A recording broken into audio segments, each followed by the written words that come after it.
আসলে আমরা একটা ডিফিকাল্ট সময়ে এসেছি, তবে আজকে একটা পজিটিভ জিনিস নিয়ে কথা বলি। সেটা হলো সামনে খুব শীঘ্রই যে মিটিংটা আসছে, শীঘ্রই মানে আজকেই তো মিটিং। হ্যাঁ ওই মানে কিছু ঘন্টার ভেতরে তো সামনে ঘন্টার মধ্যে যে মাননীয় প্রধান উপদেষ্টা এবং বিএনপির ভারপ্রাপ্ত চেয়ারম্যান জনাব তারেক রহমানের ভেতর।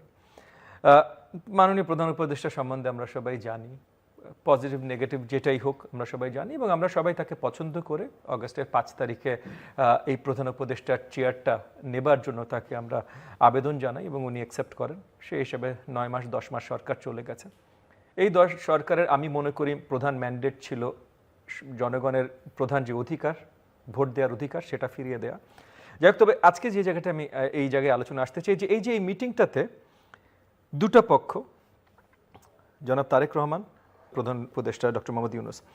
জনাব তারেক রহমান গত অনেক বছর ধরেই এখানে আরেকটা প্রশ্ন আমি করে রাখি আপনাকে, আপনার আলোচনা করতে আরেকটা প্রশ্ন করে রাখি আপনাকে, যে তারেক রহমান আসলে কার প্রতিনিধিত্ব, কাদের প্রতিনিধিত্ব করছেন, এবং প্রফেসর মোহাম্মদ ইউনূস কাদের প্রতিনিধিত্ব? আমি এটাতেই আসছিলাম।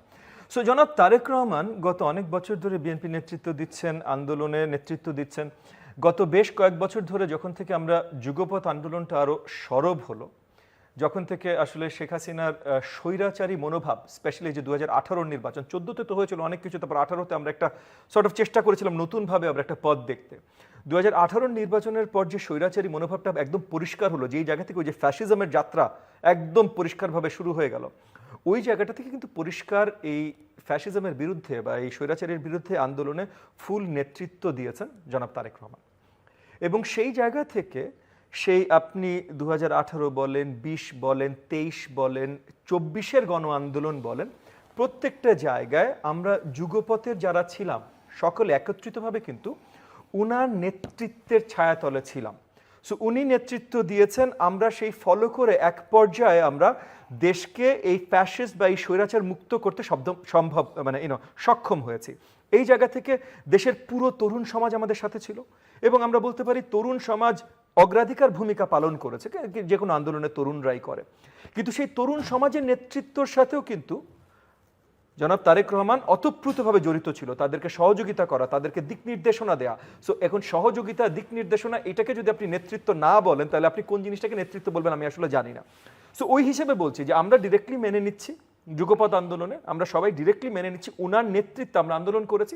যুগপৎ আন্দোলনের বাইরে থেকে যারা জুলাই আগস্ট আন্দোলন করেছে তারাও কিন্তু মোটামুটি উনার নেতৃত্বেই আন্দোলন করেছে। তাহলে যার নেতৃত্বে আন্দোলনের মাধ্যমে স্বৈরাচারের পতন ঘটেছে, তার ম্যান্ডেটটা কোথা থেকে আসে? তার ম্যান্ডেটটা ওই নেতৃত্বের মাধ্যমে আসে। সো আমরা যদি বলি যে সাপোজ কথার কথা অনেকে বলেন না রেভলিউশন হয়েছে, বিপ্লব হয়েছে, তাহলে বিপ্লব হলে যারা বিপ্লব ঘটিয়েছে সরকার তাদের, এখানে আর কোনো নির্বাচনের কথা আসবে না। তাহলে সেই বিপ্লবের নেতৃত্বে ছিলেন প্রধান জনাব তারেক রহমান। তাহলে ওই জায়গা থেকে যদি বলি তাহলে ওখানে একটা ম্যান্ডেট আছে, কিন্তু আমরা বিশ্বাস করি না আসলে বিপ্লব হয়েছে, আমরা বিশ্বাস করি গণ আন্দোলন হয়েছে। সেই কারণে আমরা বিশ্বাস করি গণ অভ্যুত্থান, জি গণ অভ্যুত্থান হয়েছে। সেই গণ অভ্যুত্থানের জায়গা থেকে আমরা বিশ্বাস করি যে এই গণ অভ্যুত্থানের ফোর্সেসের ম্যান্ডেট জনাব তারেক রহমানের আছে। এরপর জনগণের জন্য কিছু করতে হলে নির্বাচনের ম্যান্ডেট লাগবে। আর গণ অভ্যুত্থানের বাইরে অগস্টের 5 তারিখে গণ অভ্যুত্থান যারা ঘটিয়েছিল তারা একটা সম্মিলিতভাবে ছোট আকারে শীঘ্রই নির্বাচন দেবার জন্য যে সরকারকে ম্যান্ডেট দিয়েছিল, সেই ম্যান্ডেটটা অন্তর্বর্তীকালীন সরকারের আছে, এবং অন্তর্বর্তীকালীন সরকারের প্রধান হিসেবে প্রধান উপদেষ্টা, মাননীয় প্রধান উপদেষ্টা জনাব ডক্টর মোহাম্মদ ইউনূসের আছে। সো ডক্টর মোহাম্মদ ইউনূস সাহেবের মানে মাননীয় প্রধান উপদেষ্টার ম্যান্ডেট হলো জনগণের এই অধিকারটা কত তাড়াতাড়ি পৌঁছে দেবে। আর জনাব তারেক রহমানের ম্যান্ডেট হলো এই যে যারা আন্দোলন গণ আন্দোলন করেছে তাদের নেতার ম্যান্ডেট।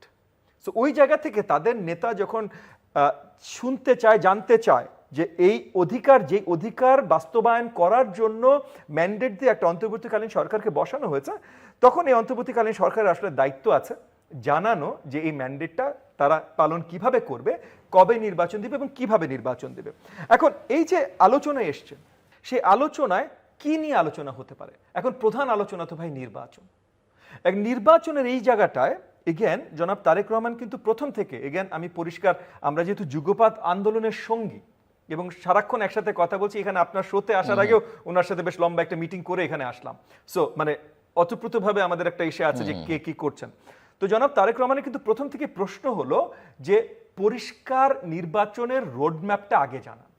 তারিখ নিয়ে নিশ্চয়ই আমরা চাই যত শীঘ্রই সম্ভব, এবং এখানে বিএনপির স্ট্যান্ডিং কমিটির নেতৃবৃন্দ কয়েকজন বলেছেন যে ডিসেম্বর কেন, আরো আগে তো দেয়া যায়, কারণ নির্বাচন কমিশন কিন্তু আমাদের কাছেও পরিষ্কার করেছে যে অক্টোবরের পর তারা প্রিপেয়ার্ড। সো তাদেরকে অক্টোবর পর্যন্ত প্রিপারেটরি টাইম দিতে হবে, এবং অক্টোবরের পর তারা প্রিপেয়ার্ড। সো অক্টোবরের পর যদি নভেম্বর বা ডিসেম্বর যে হিসেবেই টাইম অ্যানাউন্স করা হয় না কেন, তারা ওই হিসেবে নির্বাচন দিতে পারবে, মানে নির্বাচন কমিশনের কোনো অসুবিধা নেই। সো এই জায়গাটা থেকে তাহলে নির্বাচন কমিশন ক্লিয়ার। তাইলে আবার আপনি বলেন রিফর্মে আপনার এই যে কনসেনসাস কমিশন যেটা বসানো হয়েছে, কনসেনসাস কমিশনের ডক্টর আলী রিয়াজ পরিষ্কার করে, আমাদের সবার সাথেই তো বসা ভাই, আমাদের সবাইকে one on one group wise পরিষ্কার করে বলেছেন যে উনার দায়িত্ব জুন মাসের শেষের ভেতরে এই ফুল আলোচনা শেষ করে জুলাইয়ের প্রথম সপ্তাহে অ্যাট দ্য লেটেস্ট দেশবাসীর জন্য পরিষ্কার জানিয়ে দেয়া যে কনসেনসাসে আমরা কোন জায়গায় এসেছি, এবং এটাই শেষ, তারপর আর কনসেনসাস কমিশনের কোনো কাজ নেই। তাহলে কনসেনসাসের কাজ শেষ, নির্বাচনের কাজ শেষ, তাহলে আপনি প্রলম্বিত কেন করবেন? সো এই যে এই আলোচনাটা, এবং এই আলোচনাটা ঈদের আগের দিন হঠাৎ করে যখন মাননীয় প্রধান উপদেষ্টা অ্যানাউন্স করে দিলেন, মাননীয় প্রধান উপদেষ্টা তো কারোর সাথে আলোচনা করতে পারতেন। দেশের সর্বোপরি যুগপৎ আন্দোলনে যারা ছিল, যে 2-3টা দল ছিল, আলোচনা করতে হবে কেন? আপনারা রোডম্যাপ চাইছেন, উনি রোডম্যাপ দেননি, অ্যাটলিস্ট একটা ধারণা দিয়েছেন নির্বাচনী সময়, আলোচনা করতে হবে। রোডম্যাপ ছাড়া কিন্তু আসলে তারিখেরও কোনো মূল্য নাই। আপনি যদি বলেন আগামীকাল নির্বাচন, আপনি কিভাবে দিবেন আগামীকাল নির্বাচন? আপনার একটা রোডম্যাপ, না সেটাই বলছি যে আলোচনা করতে হবে। রোডম্যাপ তো তারা দেয় নাই, তো ওই রোডম্যাপ নিয়ে তো একটা আলোচনায় বসতে পারতেন। এবং আমরা পরিষ্কার দেখেছি যে যুগপৎ আন্দোলনে যে দলগুলো ছিল না, এগেন কি কারণে ছিল না সেটা তো যাবো না, বাংলাদেশ জামাত ইসলাম ছিল না, কিন্তু বাংলাদেশ জামাত ইসলাম অনেক ধরনের প্রেসারে ছিল, তার জন্য থাকতে পারেনি, সেটা ভিন্ন বিষয় ভাই, আমি তাদেরকে দোষারোপ করছি না না থাকার জন্য, কিন্তু ছিল না। এনসিপির জন্ম হয় নাই, যুগপৎ আন্দোলন কি ওরা জানে না, যে আমরা 8-10 বছর ধরে যে আন্দোলন করেছি এটা কি ওরা জানে না। তো যুগপৎ আন্দোলনের যতগুলো দল ছিল প্রত্যেকটা দল জনাব তারেক রহমানের নেতৃত্বেই ছিল এবং এখনো আছে।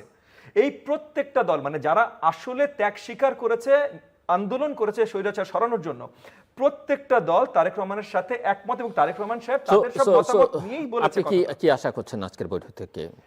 দেখেন, আমরা এখনো আশাবাদী যে মাননীয় প্রধান উপদেষ্টা প্রেডিক্ট করছেন, আশা না বলে ভালো, না আশা আর প্রেডিকশন ভিন্ন, সেজন্যই তো বললাম আমি। দেখেন, প্রেডিকশন যেটা সত্যি কথা, প্রেডিকশন খুব পজিটিভ আমরা করতে পারছি না, তবে একটা ছোট একটা প্রেডিকশন আছে যে জনাব তারেক রহমান যে নেতৃত্বের পরিচয় দিয়েছেন, উনি যখন সামনাসামনি টেবিলে বসবেন তখন আনলেস প্রি প্ল্যান্ড সরকারের কিছু থাকে যে তারা একদিকেই যেতে চায়, অন্য কে কি বললো, কি বোঝালো বা কতখানি আলোর মুখ দেখালো সেটা তারা দেখতে রাজি না, মানে ওই যে ঘুমন্ত লোককে উঠতে মানে যে জেগে আছে তাকে ঘুম থেকে উঠাবে কে, তো ওই রকম যদি হয় তাহলে ভিন্ন কথা। ওরকম যদি না হয় তাহলে জনাব তারেক রহমানের সাথে বসবার পর আমি মনে করি যে সঠিক পথে আবার সবকিছু চলা শুরু হবে, যদি আগে থেকে তারা মনস্থির করে না থাকে যে তারা ওই জায়গাটায় ওইভাবেই করবে।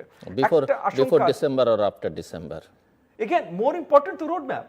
আমরা তো ভাই, আপনি যদি আমাকে পার্সোনালি জিজ্ঞেস করেন আমার দলের যদি রোড ম্যাপ বলেন তাহলে আমি 2026 ডিসেম্বরে দিলাম একটা রোড ম্যাপ দিলাম, আমি এর মধ্যে আরো আপনাকে কনভিন্স করবার জন্য বললাম বিচারটা এভাবে এগোবে, এতজনের বিচার আশা করছি হয়ে যাবে, আমি কোর্ট এভাবে সাজিয়েছি, আমি সংস্কারগুলো এগুলো করব, এই সংস্কার ডিসেম্বরের মধ্যে, এই সংস্কার জানুয়ারির মধ্যে, জুনের মধ্যে, আগামী ডিসেম্বরের মধ্যে ঢুকে বা বাকিটা এই সংস্কার ববি হাজ্জাজ পার্লামেন্টে গিয়ে করবে। প্রথমত হলো এই সংস্কারগুলো আপনার ম্যান্ডেট না, সে কারণে জিজ্ঞেস করলাম, এই কারণে আমি আপনাকে বলছি যে রোডম্যাপটা যদি ক্লিয়ার করেন, যেটা বললাম না বিফোর ডিসেম্বর আর আফটার ডিসেম্বর, আমরা তো as soon as possible, so before December হলে তো আমরা আরো বেশি খুশি।